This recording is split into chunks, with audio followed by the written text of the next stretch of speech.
Gianfranco Meloni, suonatore di Launeddas, presidente dell'associazione Concordia Launeddas, ma presidente dello Susozio Launeddas Sardegna. Matteo Azzeni, danzatore, ballerino, presidente dell'associazione Fedora Puzzu.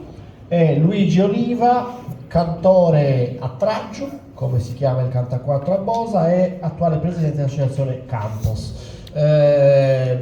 Vi chiederei come prima cosa di fare un giro nel quale ci raccontate un po' diciamo la vostra esperienza nell'associazionismo e in particolare i lavori che le vostre associazioni, le associazioni che rappresentate in questo contesto portano avanti, le attività principali. Inizi tu, Gianfranco. Sì, grazie Marco.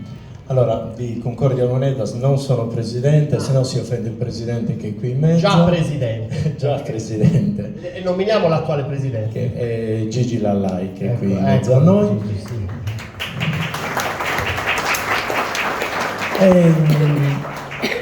Allora, intanto con Concordia Launeddas l'anno prossimo festeggeremo 40 anni di associazione, quindi davvero un bel traguardo. Riflettendo un attimino, ecco, 40 anni fa, quando è nata quell'associazione, e 10 anni fa, quando è nata Sezione Launeddas, sono due situazioni completamente diverse e quindi anche i motivi che hanno spinto gli allora allievi del maestro Luigi Lai della scuola del 1982 di Cagliari di costituirsi in associazione e i motivi che hanno spinto Assozio Launeddas Sardegna sono veramente molto diversi. Stiamo parlando di un periodo di crisi delle Launeddas 40 anni fa, dove i suonatori di Launeddas erano tutti ormai molto anziani o comunque abbastanza anziani, i giovani non si avvicinavano alle Launeddas, non si avvicinavano alle nostre tradizioni e quindi, per riprendere anche una questione etnomusicologica, c'era quasi questa questione di urgenza di cercare di recuperare qualcosa che poteva davvero andare perduto in pochissimo tempo. Ed ecco perché in quel periodo gli allora allievi nei corridoi della scuola di Cagliari nacque questa idea, stimolata anche dal maestro Lai, di provare a pensare a qualcosa per far sentire le Launeddas in maniera anche un pochino diversa. Ecco, il suonatore di Launeddas che faceva la suonata di 20 minuti non lo ascoltava più nessuno, il ballo in piazza stava morendo, soprattutto in Campidano, e quindi le Launeddas stavano diventando un qualche cosa che davvero era difficile da proporre e da fare ascoltare. Anche i contesti più tradizionali si stavano spegnendo, per cui il suonatore di Launeddas, che era il principe della serata tradizionale, della festa, piano piano era stato sostituito da altre espressioni e quindi diciamo che stava finendo davvero per non avere più motivo di esistere, se non nel contesto religioso, dove ancora diciamo che la continuità non era mai mancata. E allora ecco questa voglia di cercare di pensare come possiamo far sentire le Launeddas anche in maniera diversa, e qui c'era stata un po' questa trovata di pensare alle Launeddas proposti anche in maniera orchestrale, quindi mettendo tutti i concertos insieme, cercando di armonizzarli e provando a far sentire questo strumento in maniera un pochino anche più leggera, diciamo, semplificando anche quelli che erano repertori molto più difficili da comprendere. E ripeto, stimolati anche dal maestro Lai, che allora la chiamava la banda delle Launeddas, piano piano ci siamo costituiti in associazione e abbiamo fatto tutto il nostro percorso. Nel frattempo è passata tanta acqua sotto i ponti, le Launeddas nel frattempo sono nate tante scuole, ci sono stati tanti allievi e tanti giovani che pian piano si sono avvicinati allo strumento, quindi questa emergenza è completamente finita. E quindi perché 10 anni fa è nata Assozio Launeddas Sardegna? Diciamo che le tradizioni, seppur sembrano avere grande vitalità, però sono sempre fragili, perché basta sempre che arriva qualche cosa di gran moda che le spazza via in maniera molto velocemente. E come dire, il suonatore di Launeddas storicamente ha sempre agito per conto proprio, ha sempre agito, ha fatto il suo mestiere, tra virgolette, da singolo, ha coltivato la sua arte, il suo repertorio, ha tenuto i suoi contatti, si è curato i suoi territori, perché comunque per lui era anche un mestiere. Non dimentichiamo che il suonatore di Launeddas molto spesso affiancava il mestiere, che poteva essere quello dell'artigiano o del contadino, al mestiere del suonatore di Launeddas, quindi aveva tutto l'interesse a tenersi molto stretti certi saperi, non condividerli troppo facilmente e soprattutto tenersi stretti i propri contesti, i propri contatti. Ci siamo resi conto che questo piano piano non aveva più modo di essere, e che non solo non aveva modo di essere, ma stava anche in qualche modo rallentando la crescita di quella che poteva essere la nuova consapevolezza dei giovani, di chi si affacciava a suonare, e molto spesso lo fa per hobby, non lo fa per lavoro, o comunque, seppure viene retribuito quando va a suonare, e comunque non è il suo lavoro. Ci siamo resi conto che quelle distanze, che prima erano anche distanze territoriali, quindi era difficile anche colloquiarsi tra suonatori, oggi non esistevano più. Quindi perché non provare a mettere insieme esperienze diverse, territori diversi, scuole di provenienze diverse, per creare uno spazio comune dove capire qual è per tutti comunque il bene per questo strumento? E così è nata un po' questa scommessa. Noi siamo nati 10 anni fa, ma con una gestazione molto lunga, di quasi 2 anni. Forse, Marco, anche tu hai partecipato a quella riunione preliminare dove era venuto fuori di tutto, però era importante, con questo periodo di riflessione, per capire se veramente valeva la pena di provarci. E seppur qualcuno ci abbia dato dei pazzi, non ci riuscirete mai, dopo un anno litigate, insomma, ovviamente, il fare associazione in Sardegna non è facilissimo, e devo dire la verità, ecco, che grazie alla buona volontà dei soci e dei vari direttivi che si sono succeduti in questi anni, noi ci abbiamo provato. Quindi queste sono un po' le due differenze tra le associazioni, un'associazione nata 40 anni fa e la Soziu, motivi totalmente diversi. Ci stiamo provando, non è che siamo riusciti ancora al 100%, però ci stiamo provando. Grazie. Grazie, tanti stimoli, ma insomma, come ho detto, faremo un secondo giro. Passiamo a Matteo, microfono, insomma, che ci racconta anche lui la sua esperienza e l'attività associativa. Grazie Marco. Allora, buonasera a tutti. Io adesso, ascoltando Gianfranco qua al mio fianco, no, che si parla sempre di rapporti diplomatici quando deve nascere un'associazione, perché ci si deve mettere d'accordo.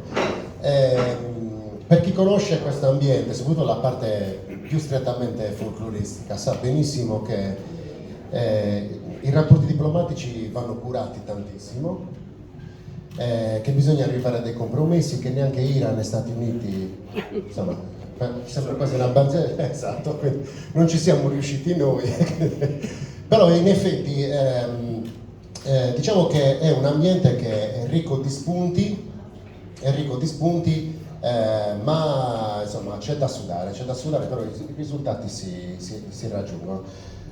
Quando nacque 10 anni fa Soziu Launeddas, mi ricordo benissimo, che se non ho partecipato direttamente, però mi ricordo benissimo della lunga gestazione di questa associazione, però fummo tutti contenti poi alla fine quando sapemmo della notizia. E noi esattamente nasciamo quasi 10 anni prima, l'associazione Fedorapuzzo nasce quasi 10 anni prima, nasce nel 2008, quindi siamo quasi ai 20 anni, ed è nata un po' per caso. Io devo essere sincero, sono stato proprio tirato dentro perché non avevo intenzione di proseguire la mia esperienza. Io avevo da un'esperienza di 16 anni in un'altra associazione folcloristica di Selargius, e avevo deciso di lasciare perché per i miei studi, per diversi motivi.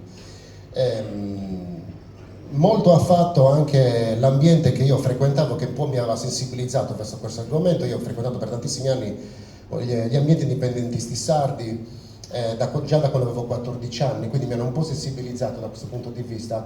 E quello che mi sono chiesto poi, quando io ho partecipato alla fondazione dell'associazione Fedorapuzzo, era: ma effettivamente è tutto così come ci hanno fatto vedere? È tutto così come abbiamo fatto, o c'è da approfondire?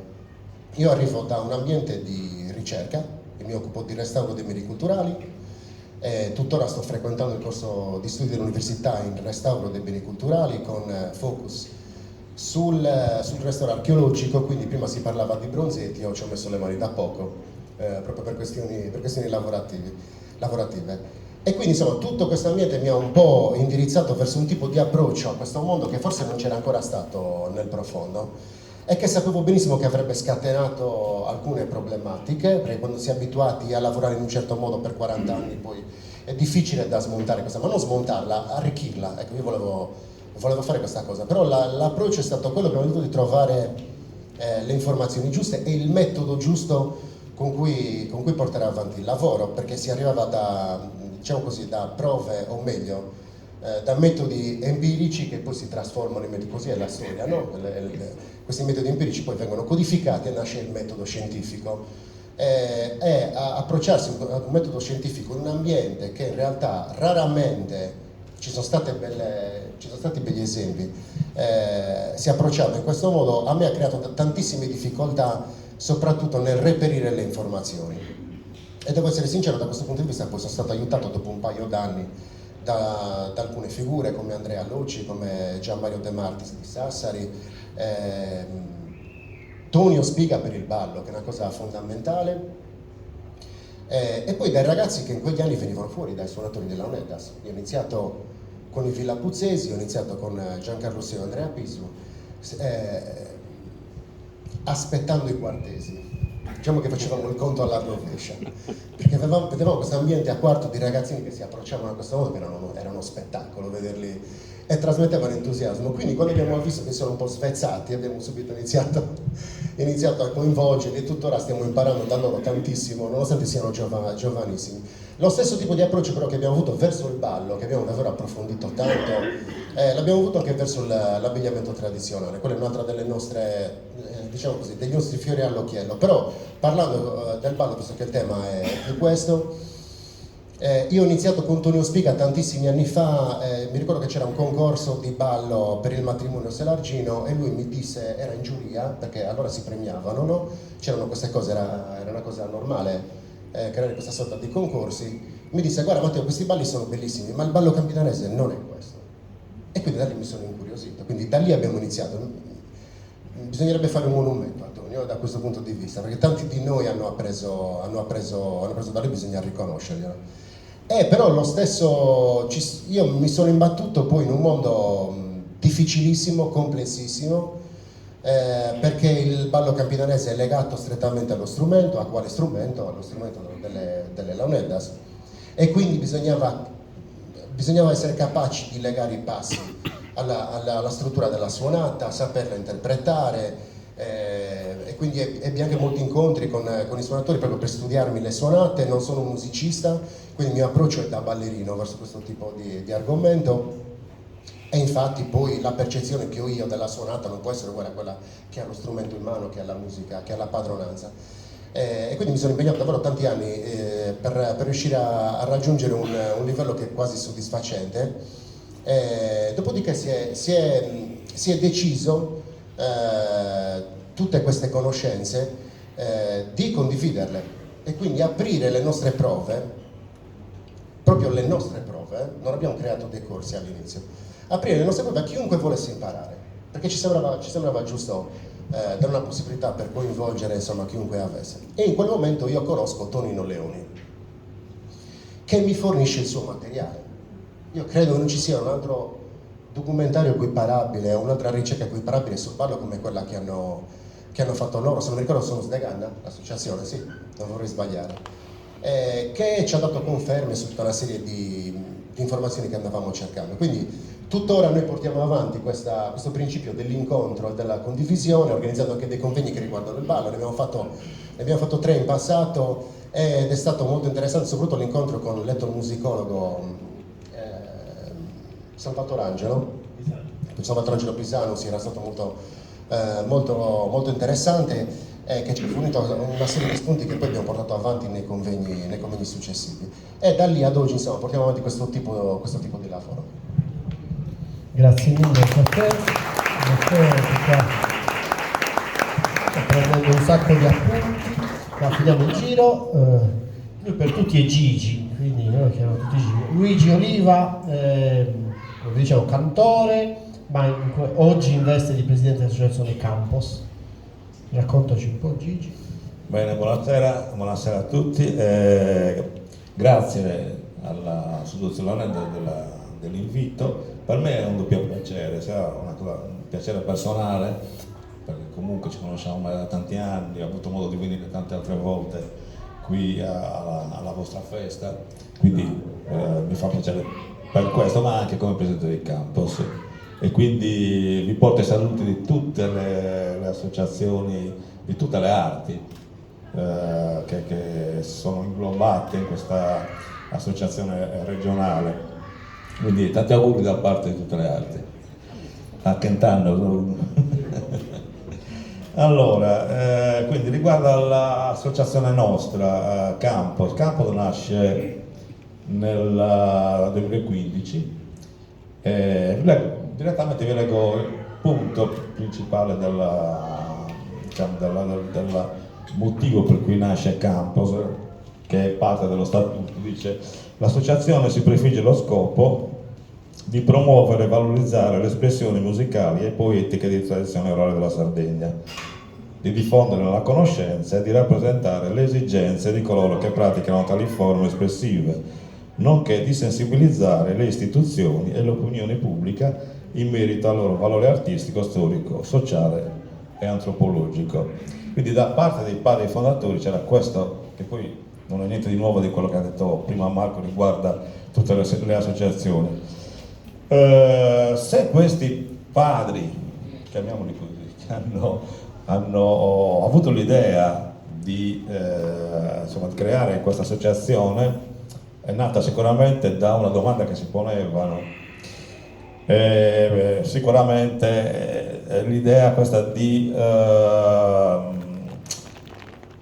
avere un po' di paura di quello che stava succedendo e di quello che poteva succedere, cioè in questa modernità che in qualche modo poteva scavalcare e seppellire in qualche modo, sto esagerando, è proprio per tutto quello che era il mondo della tradizione orale, per cui insomma è nata l'esigenza proprio di formare un'associazione regionale. L'associazione regionale vuol dire che partiamo dal nord della Sardegna al sud della Sardegna, dall'est ad ovest, e non è una cosa molto semplice, perché un conto è, io faccio parte di tantissime associazioni, dal Collo di Bosa a tante altre associazioni anche a Cagliari, e un conto è lavorare con un'associazione locale dove puoi gestire al meglio le cose, un conto è lavorare con un'associazione così grande e spalmata in tutto il territorio della Sardegna. Ci sono notevoli difficoltà, però ci abbiamo provato e ci stiamo ancora provando, ci stiamo lavorando. Abbiamo iniziato veramente con la quarta, cioè siamo partiti proprio con un grandissimo entusiasmo. Il primo periodo, i primi anni in cui siamo nati, abbiamo cercato innanzitutto di trovare, di creare delle reti in tutta la Sardegna. Quindi abbiamo fatto degli incontri invitando tutte le scuole della Sardegna. Abbiamo fatto degli incontri con professori e anche ragazzi, gli alunni. Abbiamo cercato di fare delle reti, l'abbiamo anche fatte, abbiamo fatto delle collaborazioni con tutte le associazioni sarde, dalle associazioni che si occupavano di archeologia, dalle associazioni che si occupavano di cucina, cioè che con la musica poco avevano a che fare, ma con le quali potevamo trovare interrelazioni e collaborare insieme. Abbiamo creato anche con i sindaci delle comunità, abbiamo fatto incontro con i rappresentanti di molte amministrazioni comunali. Noi invitavamo tutti, poi chiaramente che aveva piacere di avere, che aveva il tempo, partecipava. Dal punto di vista artistico, lo stesso, abbiamo organizzato varie manifestazioni. Quello più importante è il Festival Musas e Terras, con il finanziamento da parte della regione tramite l'ISRE. Musasetera, che era un festival itinerante, quindi abbiamo attraversato la Sardegna in lungo e in largo, portando appunto le nostre musiche, tutte le nostre arti.